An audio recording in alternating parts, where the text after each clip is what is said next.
All right, hello everybody. My name is Jay Naramont. I'm here with Anthony Pasiola. Yep, All right, and we are going to be talking about everything going on around the Heat and the Miami Dolphins. So, without further ado, let's just get right into it. absolutely. And it's not a great day for us as, Heat supporters. Damian Lillard goes to the Milwaukee Bucks in a three-team deal involving the Suns and the Blazers. Just before we get into it, I'll give you a quick refresher of the full details of the trade. So the Bucks obviously receive Lillard.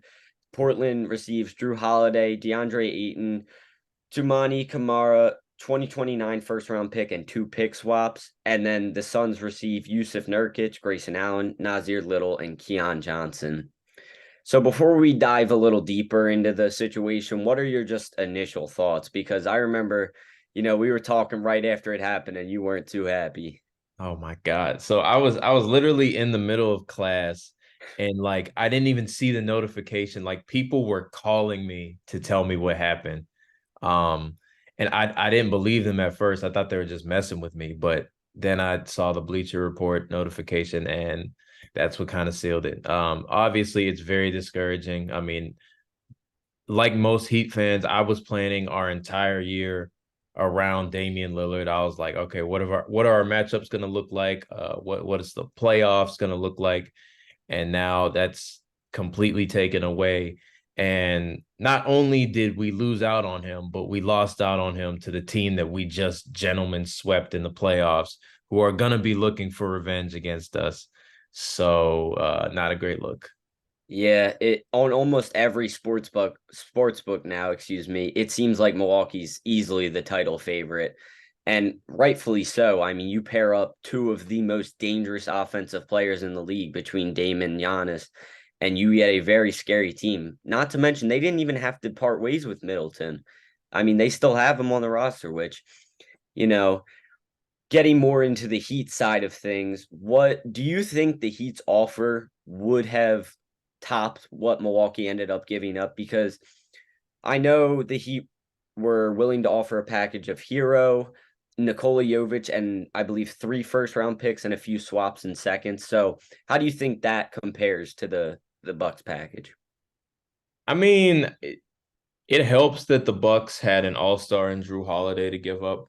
Um, but their deal didn't look like too much better than the Heat's. So I was very confused. But there was a report from Shams Charania today that said that like the Trailblazers just didn't really want to engage with the Heat. They just weren't interested. So I feel like they were looking for any other team to trade with. Yeah, and I mean, keeping on that same thing about Shams reports, it felt like the Heat almost shouldn't have been interested in talking to the Blazers because Shams said, I believe it was either earlier today or yesterday, that at first the Blazers were asking for Jimmy Butler or Bam Adebayo. Like that's insulting in my opinion. I think that's I don't even know.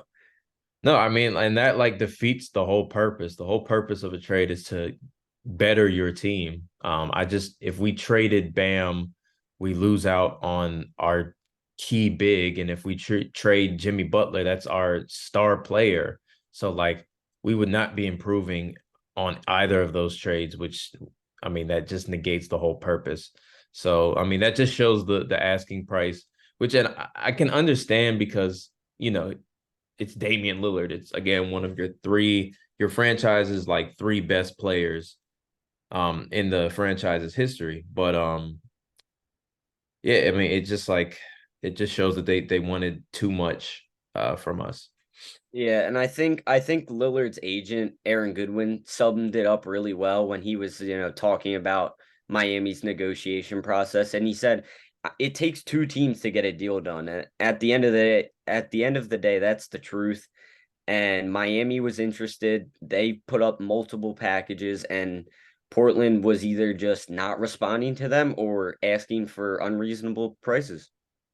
Right. And I feel like that's a bit disrespectful to a guy who's committed so much of his career and has went through so much of like them not giving him any assets and him still staying there in spite of them not supporting him. Um, and to not trade him to the team that he specifically asked to be traded for, that just seems a little bit disrespectful in my opinion. I mean, the Bucks obviously he gave the okay in the end, but that wasn't his preference. So that like I just yeah, that just seemed like kind of just like not morally correct. Yeah, but I also think you have to give a lot of props to Milwaukee's front office. Giannis comes out this summer with multiple comments, kind of putting his future up in the air, so to speak, saying, unless everybody here is as committed to winning as I am, I'm going to go wherever that's possible. And for them to, within 2 months of that, go out and get a guy like Damian Lillard, a 7-time All-Star, you have to give a ton of respect to their front office. No, absolutely. And like I like Giannis, so I'm glad that that's the team that he ended up going to, even as someone that roots for the Heat. Um, so yeah, and it kind of like what you were saying, they needed to get like somebody that would justify Giannis staying there for at least the near future. And I do believe they can win at least one championship with Giannis and Damian Lillard. I remember, I always bring this statistic up.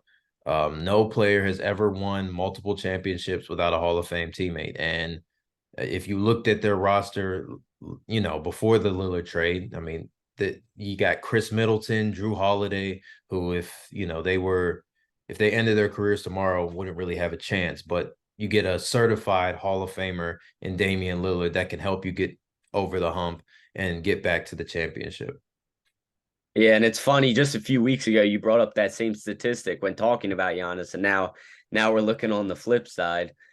And, speaking of that, Miami's front office has been getting killed on social media for this because, people are even going as far as to say this is like the fourth or fifth superstar they've missed out on in the past couple off seasons.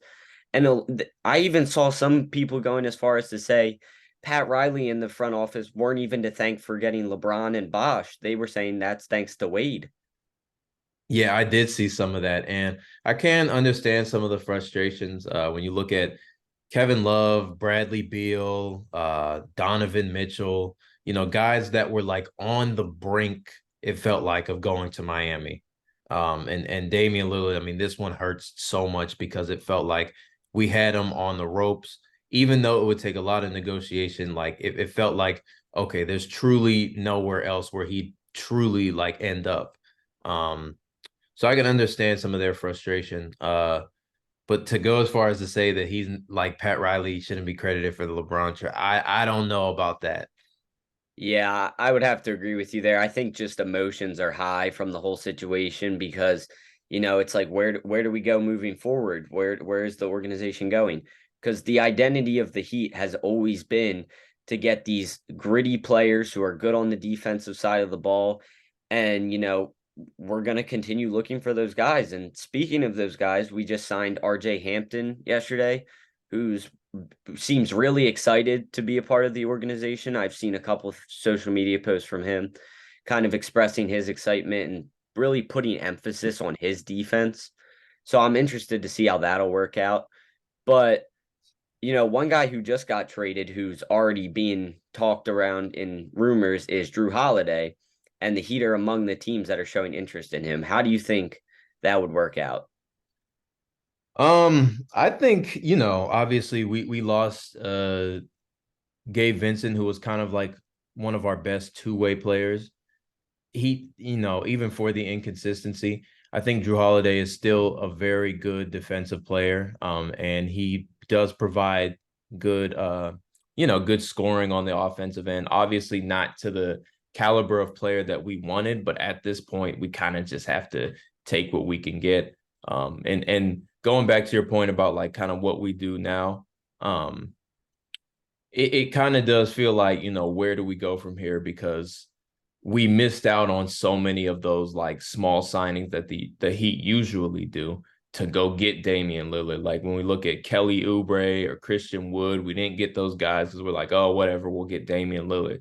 Now that we don't have him, it's kind of like now we can't go back and get those guys. I mean, I'm sure there will be someone out there that would want to play for the Heat. And I think Drew Holiday could be a good trade for us, but not he's not Damian Lillard. Mhm. Yeah, I agree with you on the one hand where Holiday is just not the same caliber of a player as Lillard is. But for some people to go as far as view him as almost like a consolation prize, to me feels a little disrespectful because Holiday has proven himself year in and year out as a winner, a veteran presence, and just one of the best two guards in the league. So I do think that would be a very nice acquisition for the Heat. But tossing a hypothetical out there. If you were in charge of the Miami Heat, where would you go from here? If I were in charge, who? I mean, I would probably go get Drew Holiday because it's just like, all right, well, now that we've missed out on a superstar guard, let's at least get an all-star point guard who can, facilitate the floor really well and give you good defense.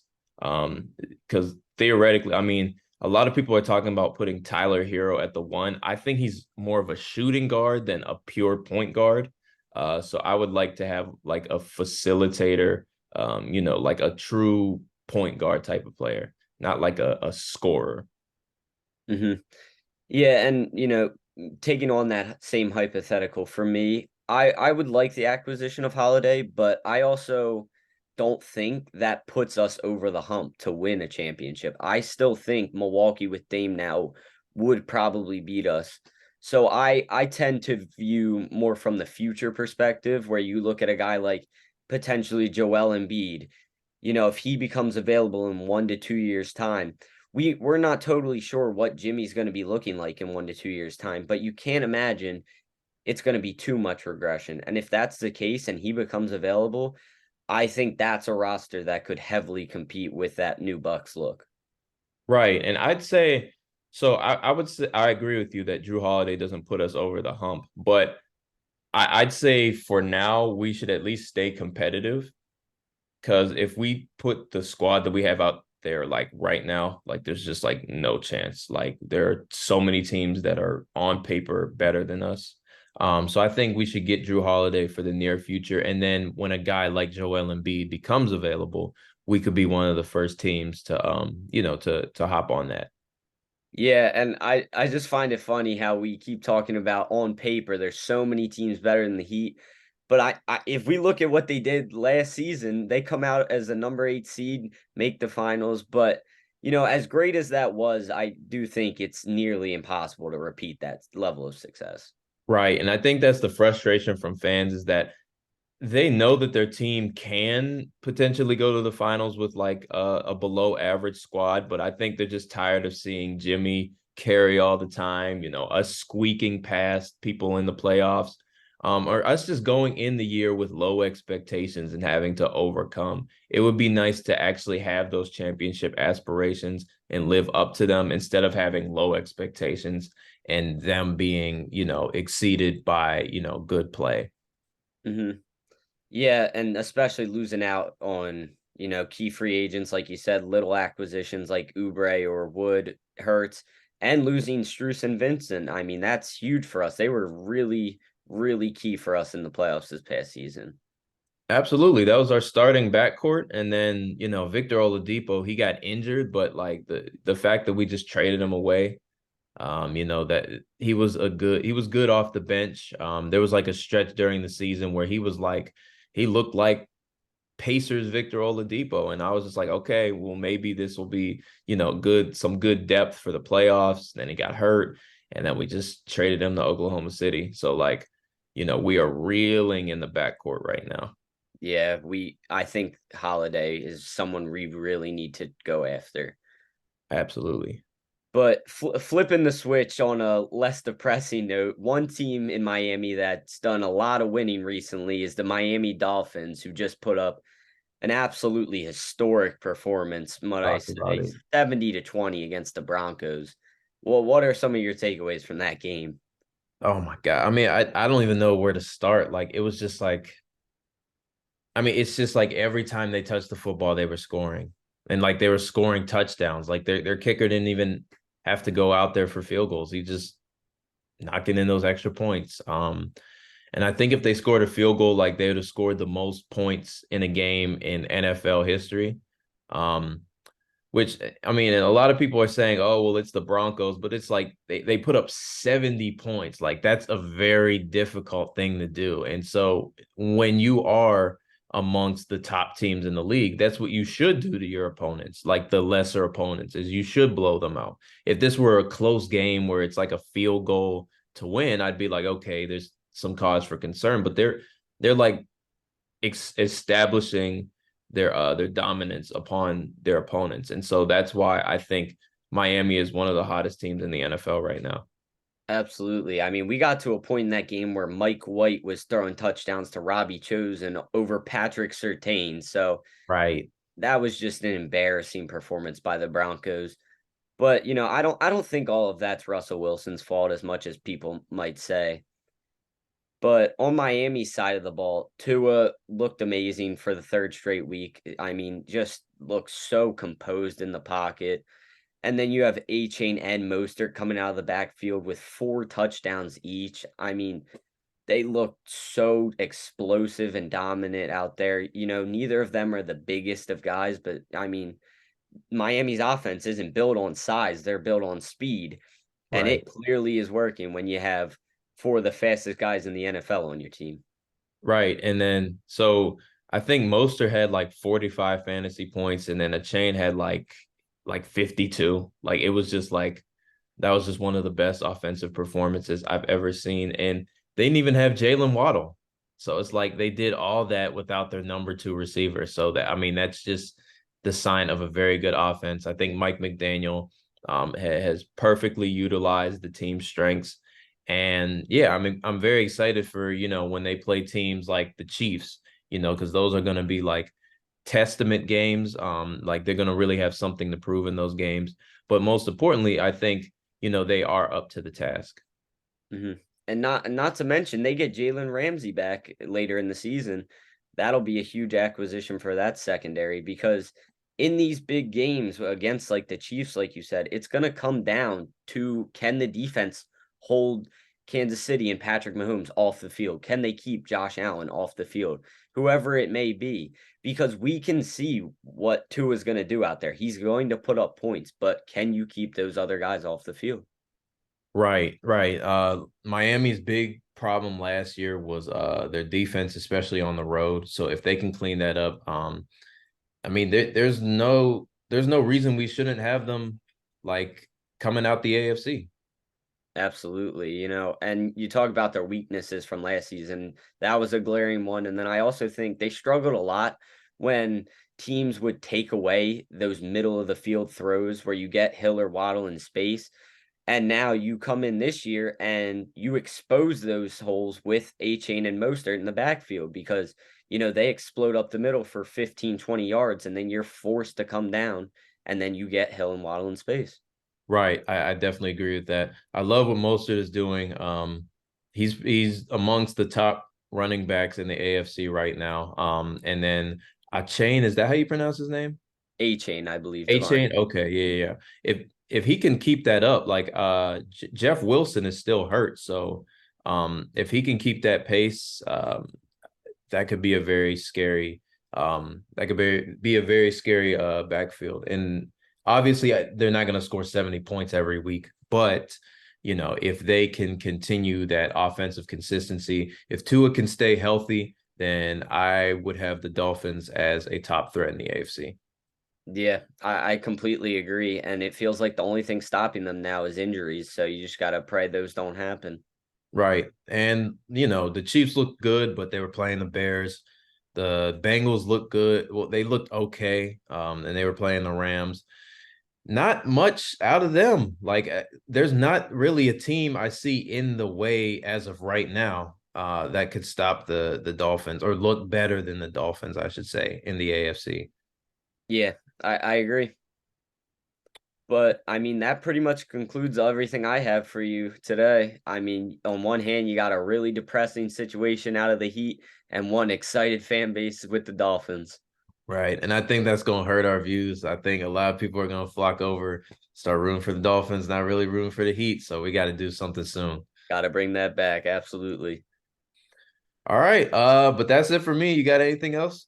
Nah, man, that's it. Thank you all for watching. Yes, sir. These are the undrafted rookie free agents. We will see you all next week. See ya.